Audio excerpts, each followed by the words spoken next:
आणि त्याचे स्वागत करण्यासाठी आपण या ठिकाणी एकत्रित आहोत. सूर्यकांता ताई त्यांच्याबरोबर त्यांची चर्चा केली. आज तुमचे काही कार्यक्रम आहे,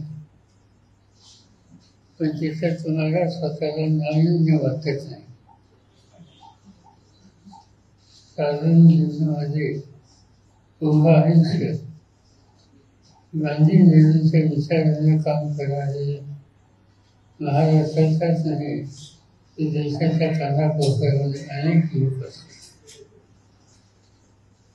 त्याच्यामध्ये दोन प्रकारचे लोक व्यक्ती ही आम्ही गेल्या अनेक वर्षात पाहिले. एक काळ असा होता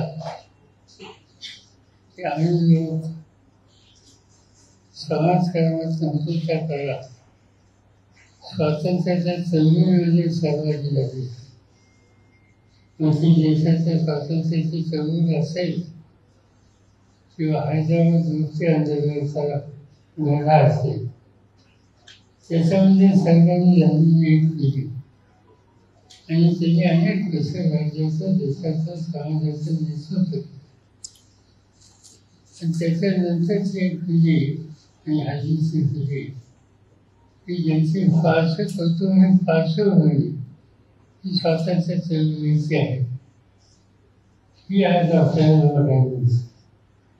सूर्यकांता ताई किंवा स्वतः किंवा ज्यांचा पाटील आणि या दुसऱ्या पिढीचे प्रतिनिधी हा सगळ्यांच्याच कुटुंबामध्ये गांधी नेहरूंचा विचार किंवा स्वातंत्र्याच्या चळवळीचा विचार त्याचा सहभाग हा करणारी पिढी होऊन गेली. आणि त्याच्यानंतरची पिढी म्हणून आम्ही सगळेजण आज ठीक ठिकाणी काम करतो. सूर्यकांता ताई की ज्यांचं घर त्यांच्याकडे हक्कातून फक्त जायचं मिळालं अशा कुटुंबातून स्वातंत्र्याच्या चळवळीत आणि त्यांनी स्वतः सुद्धा नंतरच्या काळात हा गांधी नेहरूंचाच विचार शिकला. माझा आणि त्याचा एकत्रित काम करण्याचा कालखंड विधिमंडळामध्ये आम्ही एकत्र होतो. महाराष्ट्राच्या विधिमंडळामध्ये त्या काही काळात महाराष्ट्राच्या विधानसभेमध्ये झाले आणि नंतरच्या काळामध्ये देशाचं दुःख घडले. अनेकदा त्यांनी महाराष्ट्रातून प्रतिनिधित्व केले. लोकसंघामध्ये प्रतिनिधित्व करत असताना केंद्र सरकारमध्ये काम करण्याची त्यांना संधी मिळाली आणि आपल्या कर्तृत्वाचे प्रभावाचे सुटून त्यांनी संसदेमध्ये दाखवलं.